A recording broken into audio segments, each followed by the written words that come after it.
Assalamualaikum warahmatullahi wabarakatuh. Waalaikumsalam warahmatullahi wabarakatuh. Sehat ya Mas Wahyu? Alhamdulillah sehat. Mas Yahya gimana, sehat? Sehat juga Mas Wahyu. Ya, alhamdulillah. Ini dari tadi kok wangi banget ini Mas Wahyu. Harum ya Mas Yahya. Ya, Enak ya? ini dupa ya Mas Wahyu. Bukan kembang api. Aduh. Nah, kalau menurut pengetahuan saya sih Mas Wahyu, dupa ini kan dipakai buat wangi-wangian kalau di Mesir kalau nggak salah Mas Wahyu. Terus buat relaksasi juga Mas Wahyu.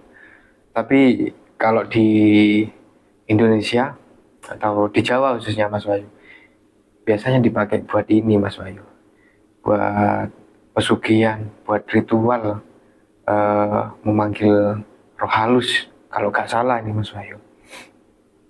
Menurut Mas Wahyu gimana Mas Wahyu? Terus waduh, ini apa ini Mas Wahyu? Minyak wangi itu Mas Yahya. Minyak wangi ya? Minyak wangi.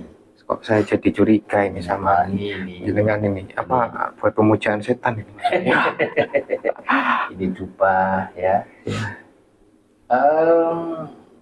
Alhamdulillah sampai detik ini saya masih beriman kepada Tuhan Yang Maha Kuasa, kepada Gusti Allah ya, kepada yang mempunyai segala unsur kehidupan di dunia ini. Kalau jenengan tanya apakah saya memuja setan, ya tentu saja saya jawab dengan sangat tegas, tidak. Oh tidak. Untuk apa? Kalau ada setan saya tendang. Ya, jadi bukan sesuatu yang harus diagungkan. Setan itu bukan lebih-lebih harus kita puja, ya. Bahkan sampai ini budaya yang ada di Indonesia, ya, termasuk khususnya di Jawa, yang mana ketika kita melewati tempat-tempat angker misalkan, ya, atau kita lewat makam misalkan, itu kita selalu berusaha untuk sopan. Jadi kita kepingin sopan di mata setan. Sopan. Amit sampai amit-amit iya, gitu ya. Amit, permisi, kan begitu. Kalau saya secara pribadi bukan melarang ya, kembali lagi itu adalah hak masing-masing ya, monggo silahkan. Bukan juga apa yang saya sampaikan ini benar juga belum tentu juga, tapi ini sudut pandang saya secara pribadi. Kalau saya melihat misalkan Mas Yahya lewat di tempat-tempat angker yang dirasa angker, ada pohon beringin besar misalkan, atau lewat di makam misalkan di kuburan, terus Mas Yahya amit, permisi, karena takut nanti jangan-jangan dia ada di depannya Mas Yahya terus ketabrak Mas Yahya, nanti jadinya Mas Yahya yang akan celaka. Jadi ini sedikit pemahaman yang harusnya diluruskan ya Mas Yahya ya. Jadi kalau menurut saya itu salah. Kalau menurut saya secara pribadi ya, itu salah. Sudah tidak seharusnya. Kita wajib sopan santun itu ya terhadap sesama manusia, ya, terlebih terhadap orang yang usianya lebih tua.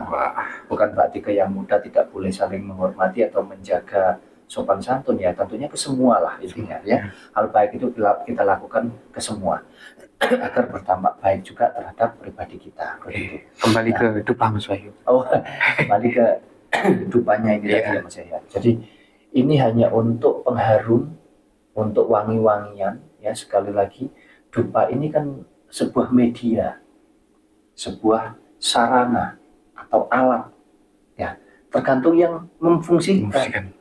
Kalau yang memfungsikannya itu nggak benar, ya jadinya nggak benar. Misal ini dipakai untuk menyembah atau memuja setan, memuja tempat-tempat tertentu yang dirasa ada penghuninya, kita berdoa di sana, kita meminta, ya jadi salah.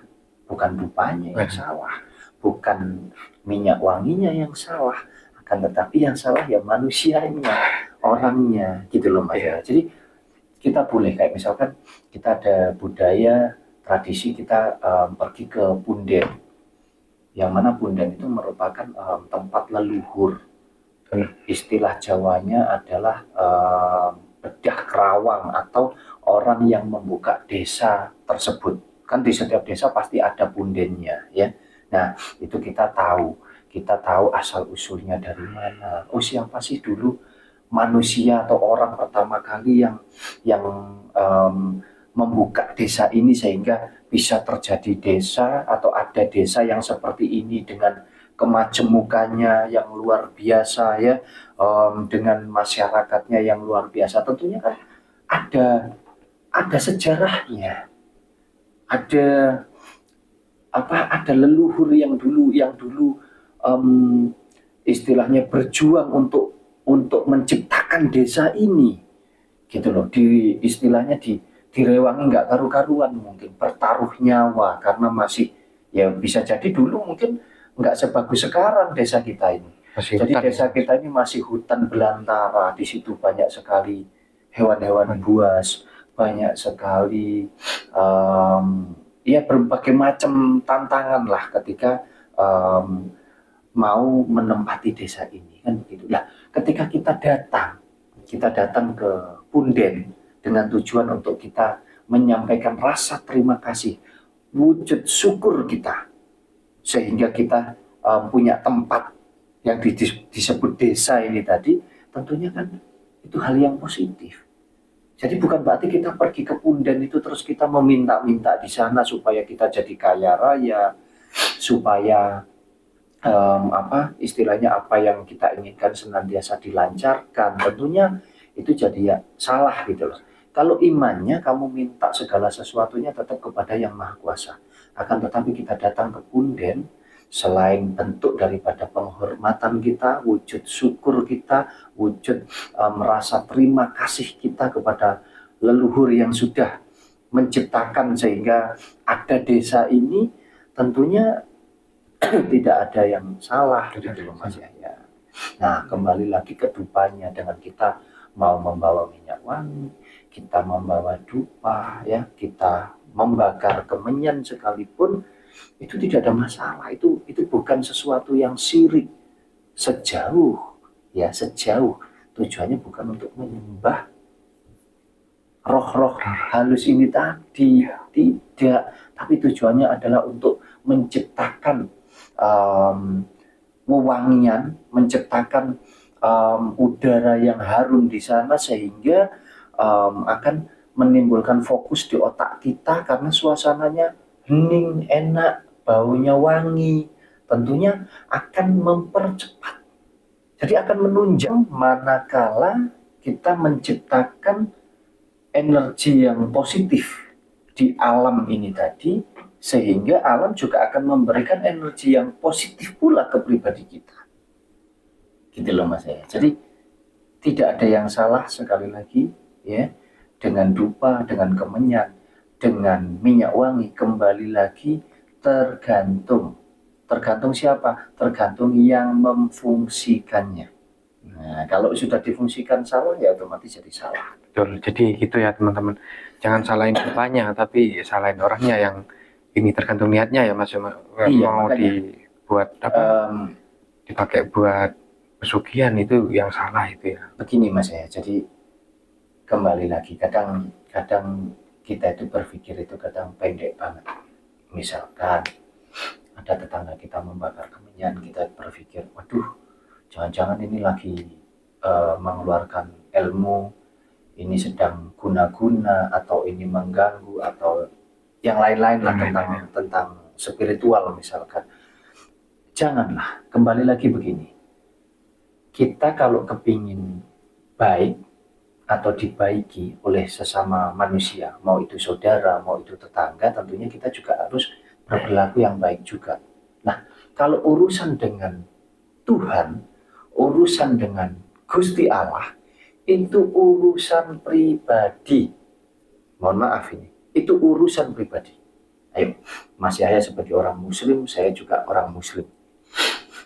Apakah jaminan ketika saya pergi ke musola untuk melakukan ibadah sholat, dengan saya menggunakan jubah, dengan saya menggunakan pakaian yang luar biasa bersihnya, terus saya lakukan sholat, apakah jaminan bahwa sholat saya itu tadi atau doa saya itu tadi diterima oleh Yang Maha Kuasa?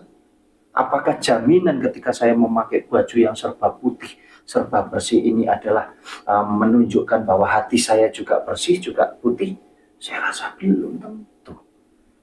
Jadi urusan hati, urusan iman kepada yang maha kuasa itu urusan pribadi, bersifat pribadi. Makanya jangan pernah kita itu merasa bahwa kita adalah yang paling benar, paling baik, sehingga kita dengan mudahnya, oh orang itu nggak pernah sholat, orang itu tidak pernah ke musola, orang itu tidak pernah pergi ke gereja, orang itu tidak pernah pergi ke vihara. Saya rasa itu urusan pribadi, ya, kembali lagi itu urusan pribadi. Sudah, kita tidak perlu ikut campur kalau untuk urusan itu, ya. Iman itu ada di pribadi masing-masing dan tidak bisa diukur hanya dari oh sregep sembahyang, sregep ngaji, sregep nang gereja berarti imannya baik, imannya bagus, berarti betul-betul dekat dengan Tuhan. Belum tentu. Nah, tapi apakah salah? Tidak, itu sudah benar sekali bahwa kita sebagai orang beragama sudah wajibnya dan selayaknya, seharusnya memang kita itu datang ke tempat ibadah.